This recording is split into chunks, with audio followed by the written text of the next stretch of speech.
Questa trasmissione è offerta da Burello Michele.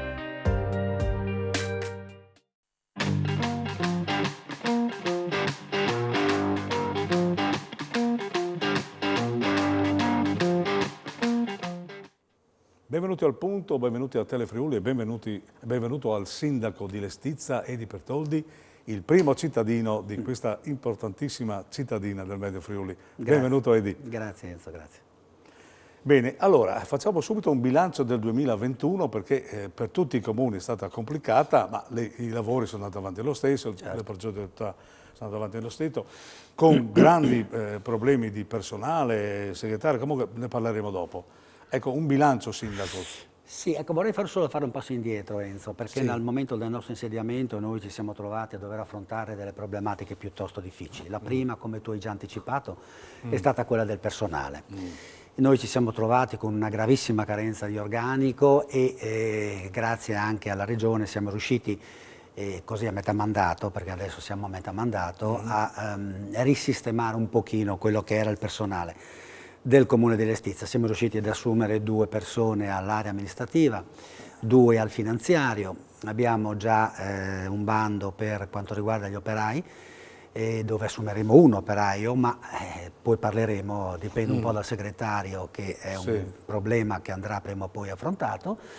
Abbiamo cambiato il comando di Polizia Municipale, si è sciolta la convenzione con Codroipo, ci siamo convenzionati con Mortegliano, Talmassons e Castiglione di Strada, quindi con 3 paesi che sono abbastanza contermini anche in termini proprio di problematiche di interessi, così per garantire almeno nelle nostre intenzioni un maggior presidio del territorio. E poi abbiamo dato molta importanza a quella che è la sicurezza, le normative cambiano continuamente e abbiamo investito molte delle nostre risorse proprio per la sicurezza, in particolare in tutti gli edifici comunali, ma in particolare in quelli scolastici, dove siamo riusciti ad ottenere, direi, una situazione quasi ottimale. Quindi una riorganizzazione importante, mi stai dicendo che insomma, tra personale e anche sistemi vari, lo stesso accordo con gli altri comuni è molto importante, perché sì, è molto importante. Anche base per quanto riguarda l'omogeneità della zona, no? Certo, certo.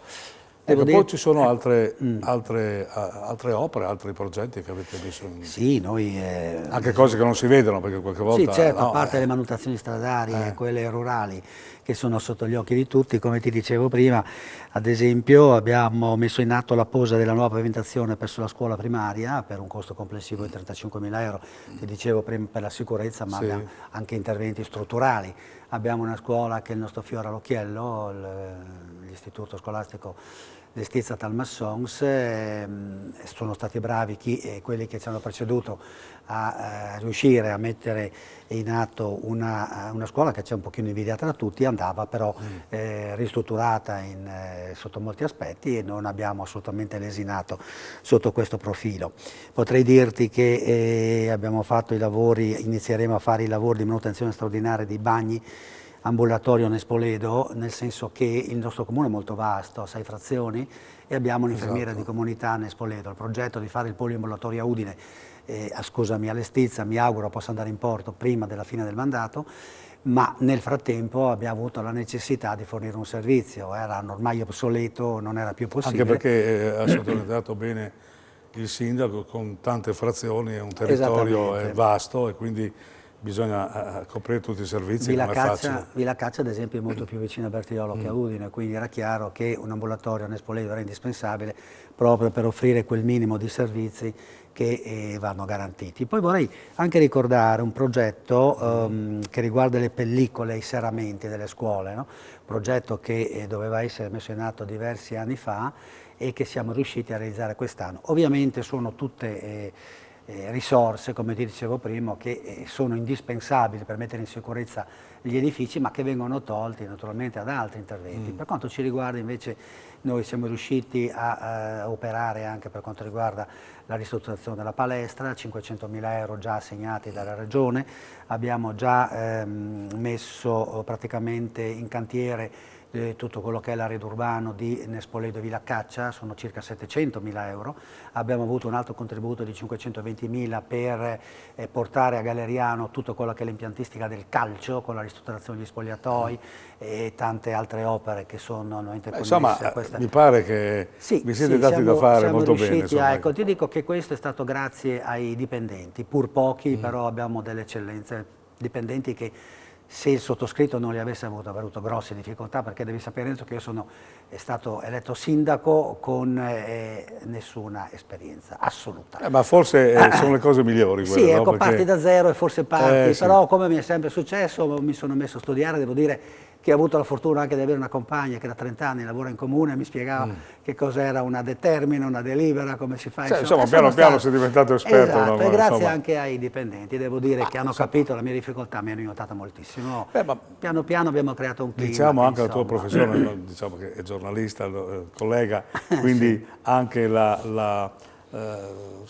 l'attitudine a risolvere le cose, a vederle, a controllarle. Insomma, quindi questo ti fa. Ecco, vorrei aggiungere, Enzo, che noi abbiamo un comune che ha tantissime associazioni. Voglio spendere due parole per queste persone che donano gratuitamente il loro tempo. Il volontariato è fondamentale. Esatto, noi abbiamo l'Anteas che è composto da nonni, e quindi un'età media che va dai 65 in su, che si occupano della preaccoglienza, che accompagnano i ragazzi sull'autobus, sullo scuolabus, controllano, ed è tutto gratuito. In altre realtà sono le cooperative che gestiscono, quindi abbiamo la fortuna di avere questo. Abbiamo 4 associazioni donatori di sangue su 6 frazioni, abbiamo delle persone che ci danno una mano per qualsiasi iniziativa che noi vogliamo intraprendere, e poi la protezione civile. Io ho un debole per questi signori, anche in questo caso non sono proprio giovanissimi, che a tutte le ore, ogni volta che ho avuto la necessità, sono pronti. Sono pronti. E io, se per la protezione civile, se posso in qualche modo favorirli, abbiamo fatto i serramenti anche per la protezione civile, abbiamo speso circa 50.000 euro, pioveva, praticamente avevano un secchio dove era una cosa impossibile. Quindi anche sotto questo profilo siamo stati molto attenti, siamo intervenuti, e devo dire che c'è un rapporto ottimo con la protezione civile, ma poi c'è l'associazione Alpini, le Proloco. Ecco, questa è stata una delle cose che ho scoperto facendo il sindaco, il contatto con le persone e soprattutto la generosità di queste persone, non sono da trascurare. È bello sentire un sindaco che parla di questa collaborazione tra risorse dipendenti, volontariato, insomma è bello sentire, quindi ci dà anche molta speranza sul futuro anche di questa nostra regione. Ecco, il futuro della regione passa anche attraverso le aree vaste, gli enti di decentramento regionale, dopo le UTI, eccetera, e poi con tutto quello che le consegue, no? Certo. Si può parlare anche della cronica mancanza di segretari comunali, che questo è un punto dolente, e mi pare che il sindaco di Lestizza è uno che ha le idee molto chiare. E allora dici la tua idea, che è interessante. Sì, in effetti per quanto riguarda le comunità che dovevano sostituire le UTI, sarebbe stato il nostro obiettivo fare la comunità Medio Friuli con 11 comuni, ma è praticamente impossibile, perché ogni realtà ha le sue problematiche, non è molto facile riuscire a fare una comunità, ovviamente sarebbe l'obiettivo migliore, anche perché ci sono già delle convenzioni tra comuni. Noi personalmente abbiamo delle convenzioni, come dicevo prima, la Polizia Comunale con Talmassos, Mortagliano, Castiglions, abbiamo dei rapporti di collaborazione con Basiliano, abbiamo delle convenzioni per quanto riguarda il dipendente di Basiliano che ci fa i tributi, quindi già ci sono questi tipi, però non sono comunità. Ecco, quelle richiedono secondo me uno sforzo maggiore e soprattutto sono molto più difficili da realizzare, credo. Dovessimo riuscire a farlo, probabilmente, almeno in un primo tempo, riusciremmo forse a farla con i comuni contermini, che sono praticamente, hanno lo stesso interesse che Lestizza sotto l'aspetto territoriale delle problematiche. Deve maturare forse il tempo. Ci vuole, non sono, dal mio punto di vista, realizzabili in tempi brevissimi, anche se sarebbe molto importante. Per quanto riguarda i segretari, io non so che cosa intenda fare la Regione, però mi sembra che abbiamo una quarantina di segretari su 215 comuni. Sì, e quindi è una mancanza veramente importante. Sì, abbiamo visto, noi abbiamo una convenzione con Codroipo e Cammino al Tagliamento, e vedo che anche Codroipo, che è il secondo comune del Friuli Venezia Giulia, ha difficoltà a reperire un segretario dopo andate in quiescenza di quello precedente. Quindi un segretario è indispensabile in un comune. Cioè, è un allarme rosso vero e proprio. È un allarme insomma, rosso. ecco, Io questo... ripeto, non so come intende operare la regione, ma è un problema che tra l'altro una regione che è stata vicinissima ai comuni ci ha consentito, come dicevo prima, di assumere il personale. Prima era molto più difficile, dovevi avere le capacità assunzionali, anche se avevi comunque la liquidità non lo potevi fare, tutta una serie di lacci lacciuoli che questa regione ha liberato. Ecco, e quindi ha dato la possibilità sotto questo profilo, per cui ritengo sia molto sensibile a questa problematica. Ogni segretario naturalmente ha 5, 6, 7 comuni, ne ha uno ovviamente dove è reggente, poi gli altri sono a scavalco. Cioè, bisogna trovare anche, diciamo così, l'orario giusto, sì, ci sarebbe il periodo per esatto, ci sarebbe la possibilità di operare con i vice segretari, anche lì però la normativa è un po' complessa, perché ad esempio il compenso del vice segretario è dato dalla differenza delle indennità rispetto a quello che prende, di conseguenza si riduce a poco ed è un impegno che onestamente è oneroso, per cui anche lì credo si debba valutare con attenzione. È una problematica che va affrontata molto molto seriamente, perché ripeto, noi oggi non abbiamo il segretario. Ecco, possiamo anche fare un appello al Presidente Federica, che tra le altre è anche coordinatore delle regioni italiane, certo. Per cui io penso che questo problema non sarà solo in Friuli, ma comunque deve essere affrontato, perché ne va proprio dell'operatività certo, del comune, no? in tutto il paese ci sono, leggevo ieri, così giusto per dare un'occhiata, 2234 segretari. Sì, quindi... Non so quanti siano i comuni in Italia, ma sono tanti, per cui io credo che il problema non sia legato solo alla nostra regione, ma sia un problema nazionale, che, ripeto, deve essere affrontato, perché il segretario è indispensabile per il buon funzionamento di un comune. È inutile che ci siamo intorno. È cardine, insomma. Ti faccio un esempio: noi abbiamo bandito il concorso per operaio, avremo la necessità di avere un segretario almeno per 10 giorni per poterlo poi espletare e portare a termine. Non siamo riusciti, l'abbiamo già in cantiere da 3 mesi, non siamo riusciti ad avere un segretario che ci porti a termine questo concorso, perché sono a scavalco una settimana, poi altra settimana, poi dipende dal buon cuore del segretario rinnovare, nonostante, ripeto, tutta la buona volontà dei sindaci, il segretario. Vabbè, senti, in conclusione di questa bellissima chiacchierata, ti ringrazio anzi per la disponibilità del tuo tempo, eccetera. Diciamo qualcosa sul Quirinale, cosa ne pensi? Ma cioè, guarda, non facciamo un identikit, perché sappiamo che sono tanti nomi, anche eccetera. Perché se poi tutti i nomi che diciamo vengono bruciati e quindi sarà poi quello che avrà pescato. Ma la tua opinione così?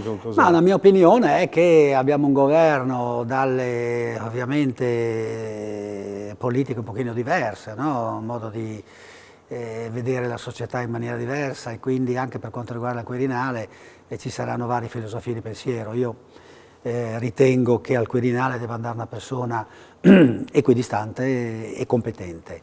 Se poi vogliamo parlare un attimo di Draghi, che io reputo una persona, al di là di quello che si legge appunto sui social, no, che viene minacciato di morte, che sembra che sia la peste. Social ormai ecco, io purtroppo non ho un buon rapporto con i social, non sono su Facebook, non sono su Instagram, proprio perché a leggere poi certe cose mi innervosisco, e quindi lascio perdere. Ripeto, il Quirinale fosse occupato da questa persona, che avrebbe sicuramente poi un'influenza anche sul Presidente del Consiglio, perché ritengo che qualsiasi Presidente del Consiglio andrebbe a chiedere un consiglio a Draghi, credo, non sono un politico, Enzo, però così da cittadino comune vedo questa soluzione, però sarà sicuramente diversa. Io non credo che si possano scoprire così per tempo questi giochini che poi alla fine decideranno chi andrà. Sono sempre gli stessi, insomma. C'è anche Casini, che però potrebbe essere una persona che potrebbe in qualche modo... La mia opinione è che ci potrebbe essere una sorpresa. Sì, infatti. Bene, allora grazie a Eddie Bertoldi, primo cittadino di Enzo. Lestizza. Ci vediamo sicuramente una prossima volta, perché sarai di nuovo invitato senz'altro qui da noi al Punto, a Telefriuli. A voi, grazie anche per l'affetto che ci dimostrate a questa trasmissione, molti messaggini che mi arrivano, e anche l'indicazione che mi chiedono di invitare questo o quell'altro sindaco. Come vi ho detto, io cerco di portarli tutti qui a Telefriuli, naturalmente alla prossima.